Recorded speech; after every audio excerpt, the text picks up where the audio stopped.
It's been 14 months since I last stepped onto a stage and hosted an in-person event, but this week here in Tampa, it starts up again. But of course, it's different. After all, this is post-COVID, PC, kind of.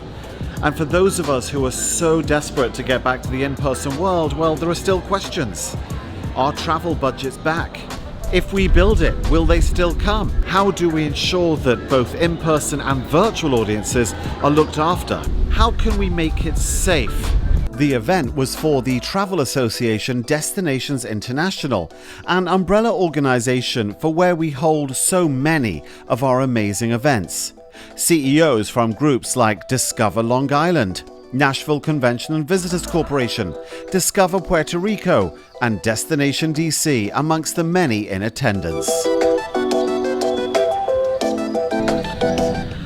you want to know something funny? I was so anxious that it had been so long since I'd done any of this that I wouldn't be able to get into it again.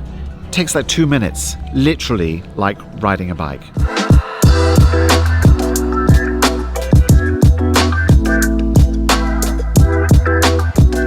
Yeah, I think it's really, really important and critical to bring this group together right at this moment, right when everything is shifting and turning so quickly. This is Melissa Cherry, Chief Operating Officer of Destinations International. To bring these minds together to really put innovative thought together and have them converse. I mean, they have not been able to converse in person, in real time, for the last 15 months. And I think it's going to be an amazing moment. I think it's going to be an amazing user experience. And the meeting design has just really catered to the fact that we're both looking at face-to-face, but also virtual, and emerging and converging those at the same time. And we were happily converging, but the room felt different. Plenty of tables, but only 3 seats at each one. That's not all that was different. Daily health screenings became part of the morning routine, with temperature checks and forms being signed and a wristband handed out to everyone who completed this voluntary declaration. Well, ideally, would have loved this to have been all in person. Don Welsh, President and CEO of Destinations International. But, there's plenty of reasons right now, I think, why we're going to continue with hybrid options. One, it is currently with borders being closed in certain countries, you can't be there. So rather than miss out, we get a chance to be with everyone, although not in the same room together, at least we're together. So I think that hybrid's going to be with us for a while to go, for a time to come, and I think it's going to become part of how meetings operate to give people the option.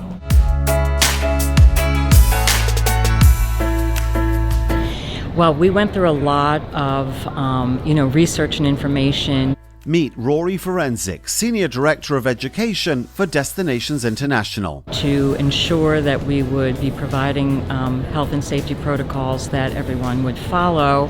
And right before, the event, like last week, a lot of the health and safety protocols got relaxed around the country, including at the hotel.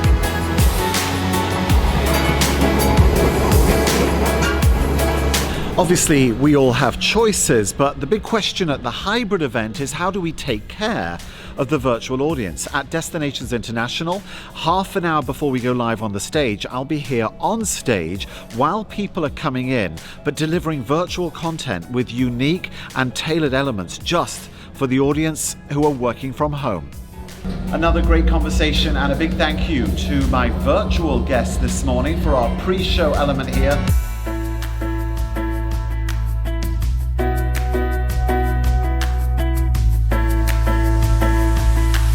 We haven't sat in a room like this for a long time.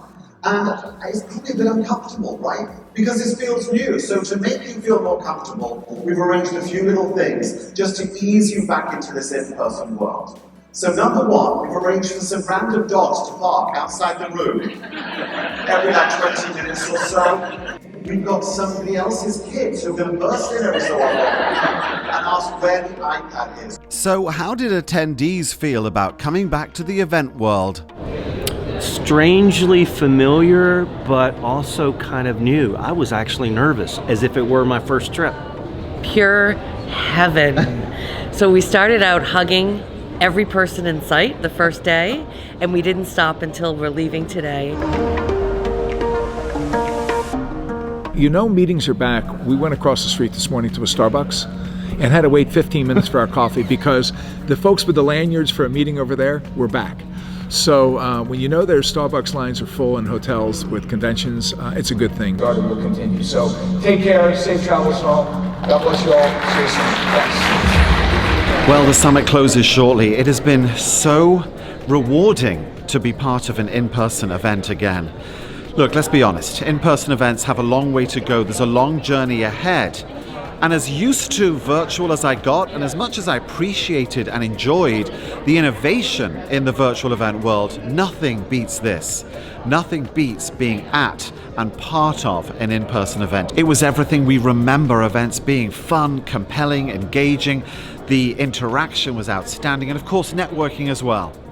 So the journey has begun, and here is to in-person events.